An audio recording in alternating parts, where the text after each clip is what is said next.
Good morning.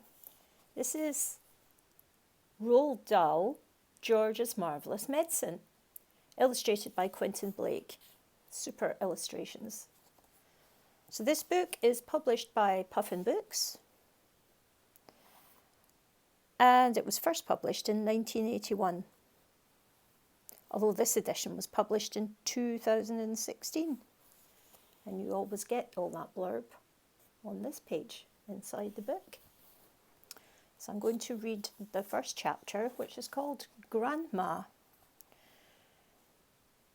This book is for doctors everywhere. That's quite appropriate.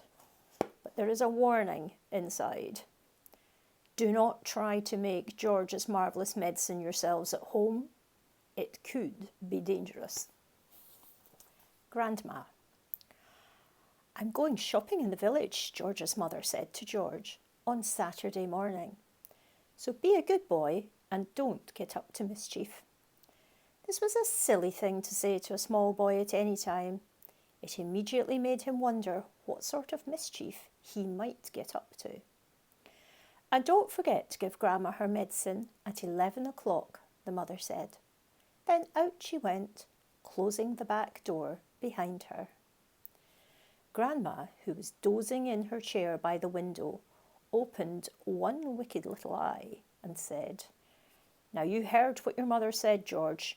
Don't forget my medicine. No, Grandma, George said, and just try to behave yourself for once while she's away. Yes, Grandma, George said. George was bored to tears. He didn't have a brother or a sister. His father was a farmer, and the farm they lived on was miles away from anywhere, so there were never any children to play with. He was tired of staring at pigs and hens and cows and sheep.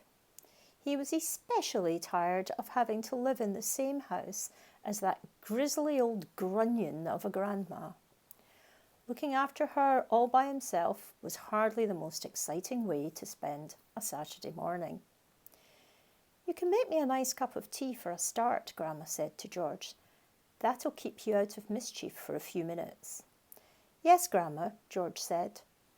George couldn't help disliking Grandma. She was a selfish, grumpy old woman. She had pale brown teeth and a small puckered-up mouth like a dog's bottom. How much sugar in your tea today, Grandma? George asked her. 1 spoon, she said, and no milk. Most grandmothers are lovely, kind, helpful old ladies, but not this one. She spent all day and every day sitting in her chair by the window, and she was always complaining, grousing, grouching, grumbling, griping about something or other. Never once, even on her best days, had she smiled at George and said, Well, how are you this morning, George? Or, why don't you and I have a game of snakes and ladders? Or, how was school today? She didn't seem to care about other people, only about herself. She was a miserable old grouch. George went into the kitchen and made Grandma a cup of tea with a tea bag. He put 1 spoon of sugar in it and no milk. He stirred the sugar well and carried the cup into the living room. Grandma sipped the tea. It's not sweet enough, she said. Put more sugar in. George took the cup back to the kitchen and added another spoonful of sugar. He stirred it again and carried it carefully in to Grandma. Where's the saucer? She said. I won't have a cup without a saucer. George fetched her a saucer.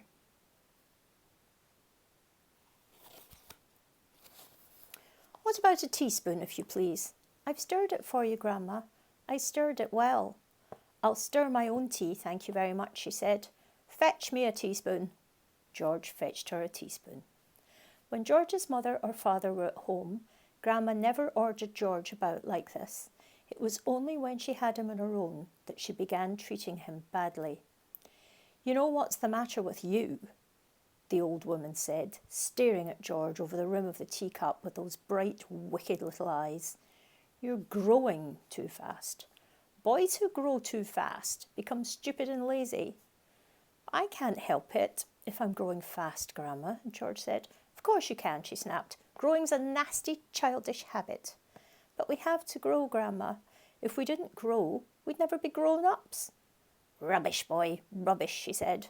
Look at me. Am I growing? Certainly not. But you did once, Grandma. Only very little, the old woman answered. I gave up growing when I was extremely small, along with all the other nasty childish habits like laziness, disobedience, greed, sloppiness, untidiness, and stupidity. You haven't given up any of those things, have you? I'm still only a little boy, Grandma.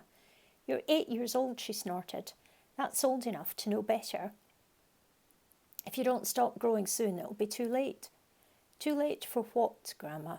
It's ridiculous, she went on. You're nearly as tall as me already. George took a good look at Grandma.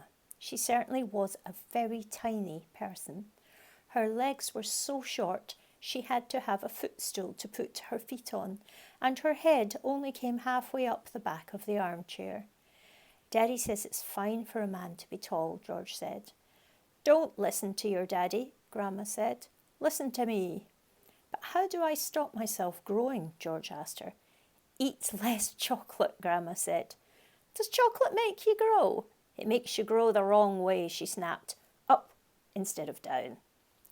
Grandma sipped some tea, but never took her eyes from the little boy who stood before her. Never grow up, she said. Always down. Yes, Grandma, and stop eating chocolate. Eat cabbage instead. Cabbage? Oh no, I don't like cabbage, George said.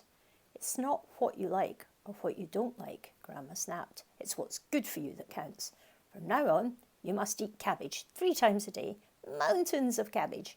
And if it's got caterpillars on it, so much the better. Ouch, George said. Caterpillars give you brains, the old woman said. Mummy washes them down the sink. Mummy's as stupid as you are, Grandma said. Cabbages don't taste of anything without a few boiled caterpillars in it. Slugs too. Not slugs, George cried out. I couldn't eat slugs. Whenever I see a live slug on a piece of lettuce, Grandma said, I gobble it up quick before it crawls away. Delicious. She squeezed her lips together tight so that her mouth became a tiny wrinkled hole. Delicious, she said again. Worms and slugs and beetly bugs. You don't know what's good for you. You're joking, Grandma. I never joke, she said. Beetles are perhaps best of all. They go crunch. Grandma, that's beastly.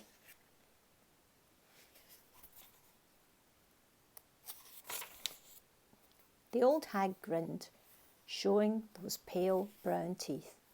Sometimes, if you're lucky, she said, you'll get a beetle inside the stem of a stick of celery. That's what I like. Grandma, how could you? You find all sorts of nice things in sticks of raw celery, the old woman went on. Sometimes it's earwigs. I don't want to hear about it, cried George. A big fat earwig is very tasty, Grandma said, licking her lips. But you've got to be very quick, my dear. When you put one of those in your mouth, it has a pair of sharp nippers on its back end, and if it grabs your tongue with those, it never lets go. So you've got to bite the earwig first, chop, chop, before it bites you. George started edging towards the door. He wanted to get as far away as possible from this filthy old woman. You're trying to get away from me, aren't you? She said, pointing a finger straight at George's face. You're trying to get away from Grandma. Little George stood by the door, staring at the old hag in the chair. She stared back at him. Could it be, George wondered, that she was only a witch? He had always thought witches were only in fairy tales, but now he was not sure. Come closer to me, little boy, she said, beckoning to him with a horny finger. Come closer to me and I will tell you secrets. George didn't move. Grandma didn't move either. I know a great many secrets, she said, and suddenly she smiled. It was a thin, icy smile, the kind a snake might make just before it bites you. Come over here to Grandma and she'll whisper secrets to you.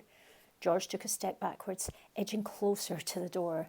You mustn't be frightened of your old Grandma, she said, smiling that icy smile. George took another step. backwards. Some of us, she said, and all at once she was leaning forward in her chair and whispering in a throaty sort of voice George had never heard her use before. Some of us, she said, have magic powers that can twist the creatures of this earth into wondrous shapes. A tingle of electricity flashed down the length of George's spine. He began to feel frightened. Some of us, the old woman went on, have fire on our tongues and sparks in our bellies and wizardry on the tips of our fingers. Some of us know secrets that would make your hair stand straight up on end and your eyes pop out of their sockets. George wanted to run away, but his feet seemed stuck to the floor. We know how to make your nails drop off and teeth grow out of your fingers instead.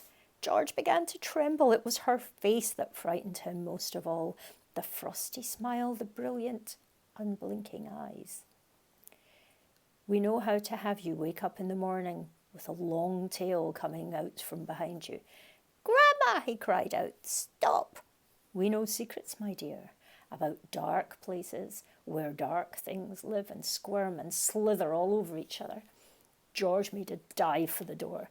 It doesn't matter how far you run, he heard her saying. You won't ever get away. George ran into the kitchen, slamming the door behind him. So that's the first chapter.